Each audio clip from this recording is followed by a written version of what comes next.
Ini adalah kelalaian akibat teman-teman semua telat mengganti oli.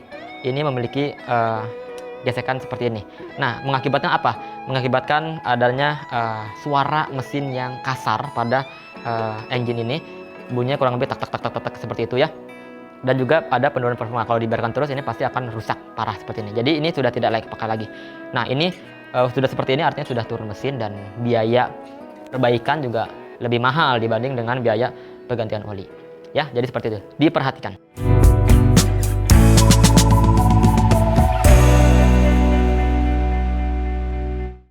Halo Sobat Firman, kembali lagi dengan saya Rizky Maulana dari Firman Indonesia dalam konten Bengkel Firman.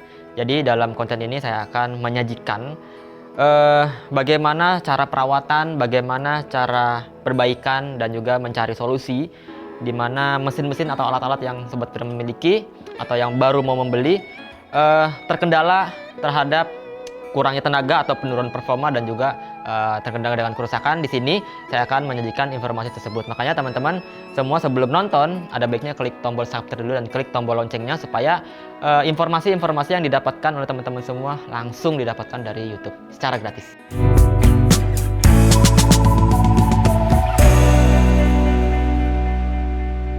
Nah, kebetulan di depan saya ini ada FTL 900 HG Tangguh. Teman-teman yang punya kultivator jenis ini tonton sampai habis. Karena di sini saya akan membahas bagaimana permasalahan-permasalahan yang akan timbul pada mesin atau kultivator jenis ini. Di mana terdapat dua faktor besar permasalahan yang timbul pada kultivator jenis ini, yaitu dari segi penggerak, oke? Dari segi penggerak, kemudian juga dari segi sistem transmisi, dan itu adalah permasalahan yang sering timbul. Makanya di video ini saya akan coba membahas secara lebih mendetail bagaimana mengatasi permasalahan-permasalahan tersebut, dimulai dari engine-nya, kemudian juga sampai ke sistem transmisinya. Oke, sekarang teman-teman kita akan langsung mulai dari segi engine-nya dulu ya.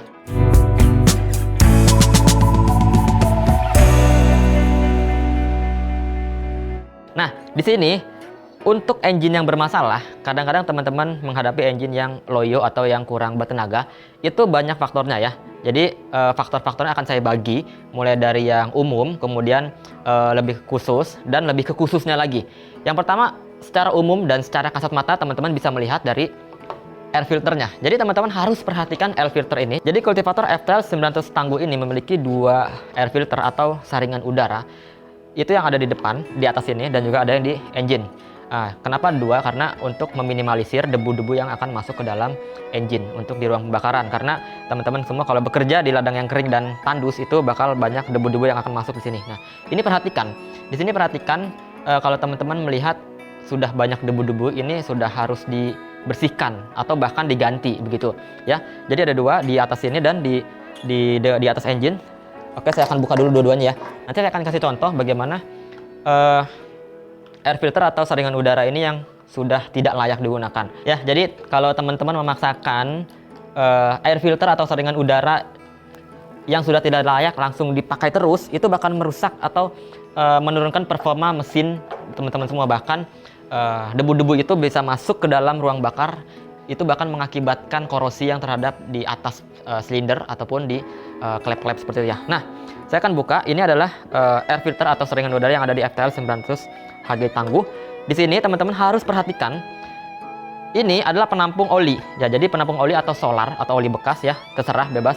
Jadi ini fungsinya untuk menahan atau supaya ya menahan debu-debu yang pori-pori yang besar itu tertahan di sini, jadi tidak langsung ke saringan ini gitu. Jadi ini fungsinya buat itu. Jadi fungsinya bukan untuk menaikkan oktan dan lain-lain, tapi untuk menahan debu-debu ya.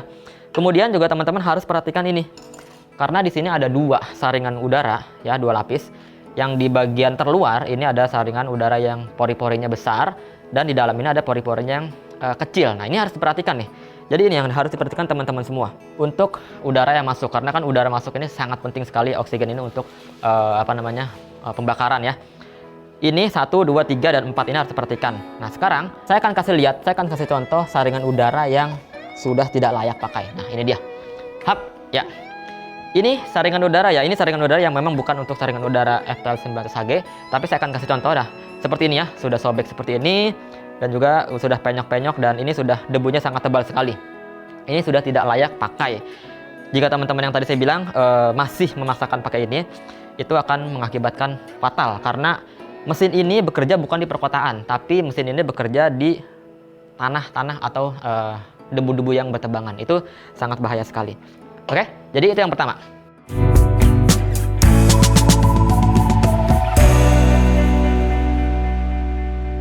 Oke, kemudian saya masih di tahap umum ya, yang masih bisa teman-teman bisa cek secara luar, secara gampang. Sebenarnya ini yang pertama ya harusnya ya. Jadi teman-teman harus periksa kondisi bahan bakar. Oke, harus diperhatikan teman-teman kalau misalkan mengisi bahan bakar saringan ini. Nah ini dia. Saringan bahan bakar ini harus dipasang, jangan dilepas ya. Jadi kalau teman-teman pasang isi bensin itu kadang-kadang suka lama. Ya wajar karena disaring oleh penyaring ini agar kotoran-kotorannya tidak masuk ke dalam tangki, bahkan tidak masuk ke karburator yang dapat mengakibatkan penyumbatan dalam karburator tersebut ya. Jadi ini harus diperhatikan, ini jangan sampai dilepas. Dan juga kalau ada kotoran-kotoran seperti ini, nah ini sudah lumayan ada kotor-kotor, ini dibersihkan. Cara pembersihannya itu gampang sekali, langsung pakai bensin lagi aja ya. Jadi siapkan wadah, kemudian dicelupkan di goyang-goyangkan, dan juga pakai kuas seperti itu ya. Itu gampang sekali seperti itu ya. Oke, dan untuk mesin ini menggunakan bahan bakar bensin setara dengan RON 92 ke atas atau pertalit ya.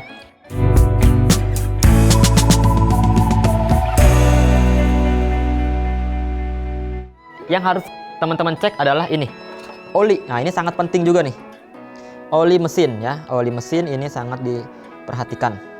Jadi oli mesin ini FTL 900 HG Tangguh ini memiliki kapasitas sebesar 600 mili ya, atau setengah liter lebih ya, 600 mili. Itu harus diperhatikan, jangan sampai kurang, jangan sampai berlebihan begitu ya.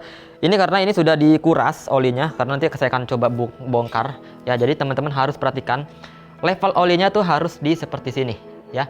Jangan sampai lebih, karena kalau lebih ini bakal luber dan juga bakal masuk ke dalam ruang pembakaran. Artinya itu nanti bakal menurunkan performa. Untuk penggantian oli ya, untuk penggantian oli sendiri teman-teman harus perhatikan setiap pemakaian kurang lebih sekitar 60 jam itu harus diganti dengan oli baru ya.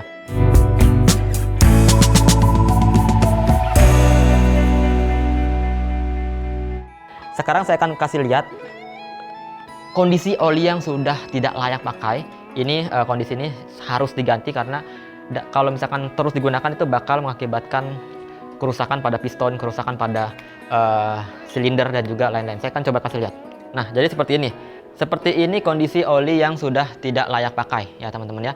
Jadi seperti ini yang sudah encer dan juga sudah sangat hitam. Nah, jadi warna hitam ini diakibatkan oleh suhu panas yang ada di ruang bakar, dan juga ada beberapa komponen-komponen yang tergesek dan juga itu mengakibatkan kecil ya, besi-besi kecil yang akan masuk ke sini. Nah, kalau dibiarkan terus ini bakal mengakibatkan kerusakan pada mesin gitu ya. Jadi seperti ini. Dan contohnya kalau misalkan ini tidak diganti, ini akan ada kerusakan terhadap piston. Sekarang saya akan kasih lihat piston yang akan rusak. Hap, oke. Nah, jadi seperti ini. Ini saya contohkan ya. Ini saya contohkan, ini adalah piston, bukan ini memang, cuman ini yang ada, yang kerusakannya lumayan cukup parah karena ini ada gesekan-gesekan seperti ini. Ini adalah kelalaian akibat teman-teman semua telat mengganti oli ya. Oli yang sudah tidak layak pakai dan performanya tidak bagus akan mengakibatkan seperti ini. Nah, kenapa seperti ini? Ini akan mengakibatkan kebocoran pada ruang bakar ya, kebocoran. Walaupun teman-teman sudah ganti oli dan oli ditambah terus, itu pasti akan berkurang terus olinya. Indikasinya adalah teman-teman bisa lihat knalpot ini itu keluar asap putih ya. Teman-teman harus lihat juga nih, asap putih ini kalau misalkan asap putih dengan kondisi yang kecil itu harus diperhatikan ya. Atau teman-teman bisa lihat di sini, kalau mesin ini sudah adem ya, bisa nanti bisa coba dibuka, bisa dicolek pakai tangan, itu apakah lembab olinya atau tidak. Nah, itu artinya ada kebocoran pada silinder atau ring piston gitu ya. Nah, itu teman-teman harus perhatikan itu karena sangat fatal sekali untuk penggantian oli. Nah, ini yang namanya conrod, atau kalau teman-teman teknik atau mekanik, stang piston ya, bisa dibilang ya. Nah, ini yang bersentuhan dengan kruk as yang setiap kali dia berjalan ini memiliki gesekan yang cukup sering ya. Yang paling intens adalah gesekannya. Nah, ini dia. Ini yang paling parah karena kalau teman-teman tidak perhatikan oli tersebut dengan kurang lebih sekitar 60 jam pemakaian tidak diganti, ini memiliki gesekan seperti ini. Nah, mengakibatkan apa? Mengakibatkan adanya suara mesin yang kasar pada engine ini, bunyinya kurang lebih tak tak tak tak tak, tak seperti itu ya. Dan juga ada penurunan performa. Kalau dibiarkan terus ini pasti akan rusak parah seperti ini. Jadi ini sudah tidak layak pakai lagi. Nah, ini sudah seperti ini artinya sudah turun mesin dan biaya perbaikan juga lebih mahal dibanding dengan biaya pergantian oli. Ya, jadi seperti itu. Diperhatikan.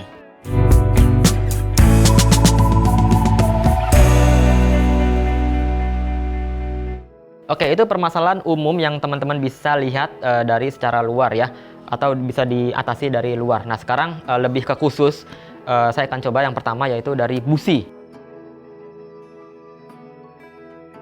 Sekarang saya akan kasih lihat ya, dari mana kerusakan karburator ini. Yang pertama dari packingnya ya, packingnya ini sudah sobek, sudah rusak. Nah, ini mengakibatkan kebocoran udara yang masuk ke dalam engine, begitu ya. Ini harus diganti packingnya. Ini bisa lihat nih kondisinya masih bagus karena memang dari segi performa juga ini tidak ada kendala dari karburator. Jadi contoh karburator masih bagus seperti ini dengan jarum pelampung juga masih bagus, tidak ada kebocoran, dan juga saluran-saluran yang pada pilot jet dan main jet juga masih bagus. Gitu. Jadi yang tadi saya bilang kalau ada kendala untuk mesin tersendat-sendat di luar kendala yang tadi saya sebutkan, busi dan lain-lain, itu ada di karburator, harus dibersihkan pakai karburator cleaner.